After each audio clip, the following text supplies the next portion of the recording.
Hey, what's up guys? This is Gian of Gadget Pilipinas.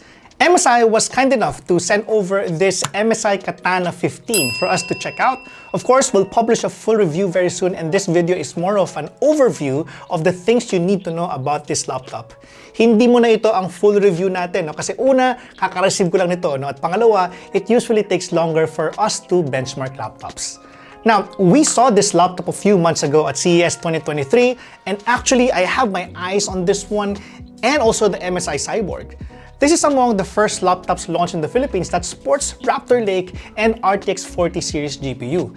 In fact, itong dalawang laptops na to ang madalas na makomment sa akin ng mga viewers natin in this video. Now, let me first give you a quick unboxing of this device. We have here a free bag. Also, we have the Katana 15, 200 watts na charger at ilang mga documentations. These are pretty much the only things you can find inside the box. Now, in terms of build, the MSI Katana has this intricate digital bricks texture at saka may minimalist looking design siya, no? It gives the impression that it's a gaming laptop once you open the lid.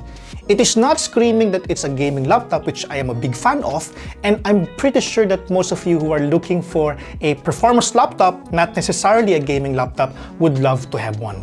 Yan ang hinahanap ko personally for a gaming laptop. Simpleng tingnan, no? At bubulagin ka na lang niya na pang-gaming pala siya kapag ginamit mo na siya. Now, in terms of I/O, it hosts one USB 3.2 Gen 1 Type-C that can also be used for display output, two USB 3.2 Gen 1 Type-A, one USB 2.0 Type-A, an RJ45, audio combo jack, and HDMI 2.1, which I'll talk about in a little bit. Now, let me give you a quick specs roundup naman ng MSI Katana. This is powered by the 13th Gen Intel Core i7-13620H processor and an RTX 4060 8GB GDDR6 GPU. The storage on this laptop is a Gen 4x4 1TB NVMe PCIe SSD. There are two NVMe slots here, so it's all up to you if you wish to upgrade this to a bigger configuration. Na-confirm sa atin ni MSI na pwedeng mo i-upgrade yung storage nito. In terms of display, the MSI Katana is packed with a 15.6-inch display with 144Hz max refresh rate and full HD resolution. There's also a 17-inch variant, but that only has an RTX 2050 mobile GPU. Nasa iyo naman yan, no, kung anong mas gusto mo, pero if you have the budget for it, I suggest that you get what we have in this video, which retails for $99,995. Yung 17-inch variant is okay rin naman, no, at $79,995, pero mababa ang GPU configuration nun kumpara sa Katana 15 na nasa video na to. However, if your max budget is only around that much, then I suggest you check out the MSI Cyborg. There are also tons of bells and whistles that can appeal to most gamers, as this one has a 4-zone RGB gaming keyboard, no, 4 yung zone niya, no, na pwede mo bagubugay ng kulay, 2 2-watt speakers, Nahimic 3 audio enhancer, which is, by the way, one of the best in the market in my opinion, and HDMI 2.1 output that will allow you to connect this to compatible monitors up to 8K 60Hz refresh rate or 4K 120Hz. Now, I'll leave it to Grant for the full artificial, no, and game performance benchmarks, but I'll leave you guys with a gameplay of Cyberpunk 2077 and Hogwarts Legacy in FHD Ultra, RTX plus DLSS on at extreme performance. Enjoy!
Yo,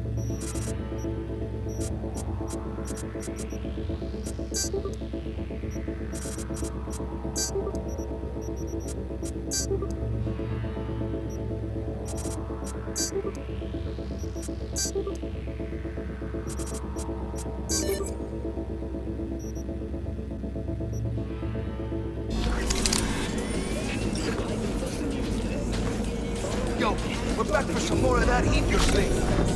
We'll have to wait. Wait! What the fuck for? We're backed up. Got a lot of orders.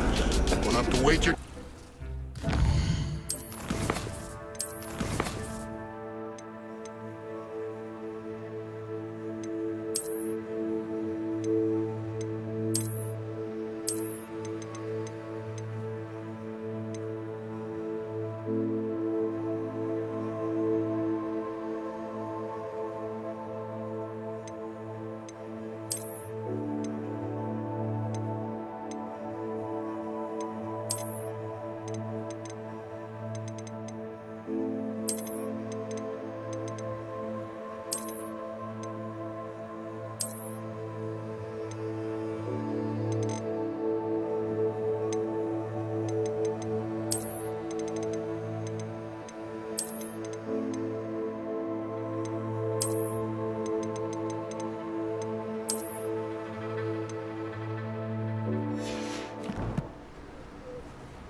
Abandoned long ago, no doubt.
My fault you're a deadly great spider.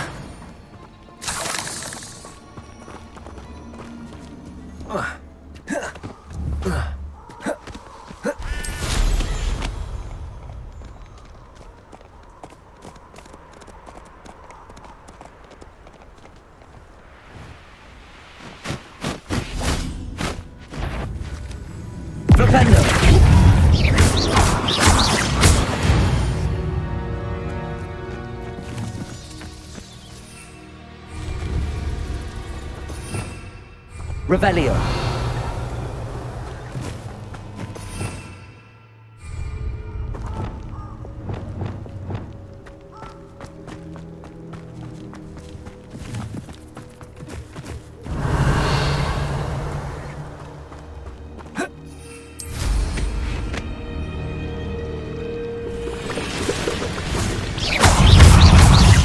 Potato! Stupefy! Stupefy! Stupid one. Stupid one. Confringo. Stupid one.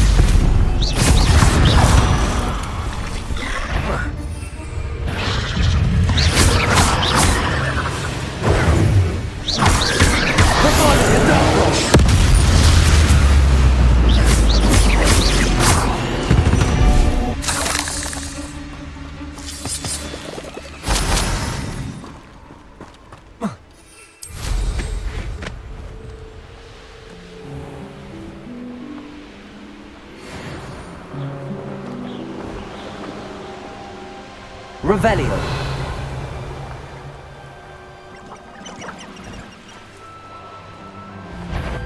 Always one in there. Except this. I've heard sexual quieter than you. Let me go! Oh! What have you done? Let me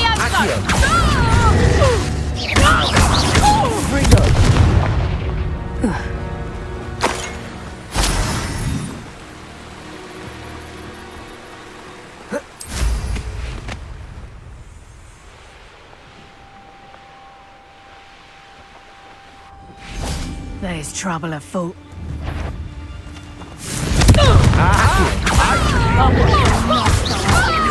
Expelliarmus. You've made a great mistake. Reducto! I've seen you duel. Accio. That's the best you can do. Confringo. You will pay for your deed. Accio. Expelliarmus. You're going to regret that. Nobody will believe I defeated the Lashwinder by myself.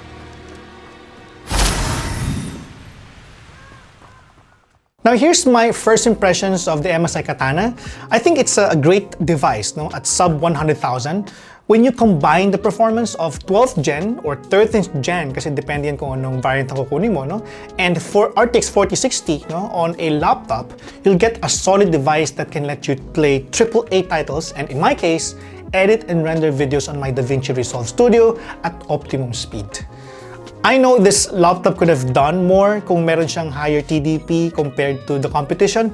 However, I believe that MSI opted for limiting it for the purpose of two things: making it portable and something you can bring conveniently inside your carry-on baggage, and making it more affordable. For your information, this one has a max CPU TDP of 85 watts and GPU TDP of 105 watts. It's decent, but definitely not the highest in terms of max TDP in its price range.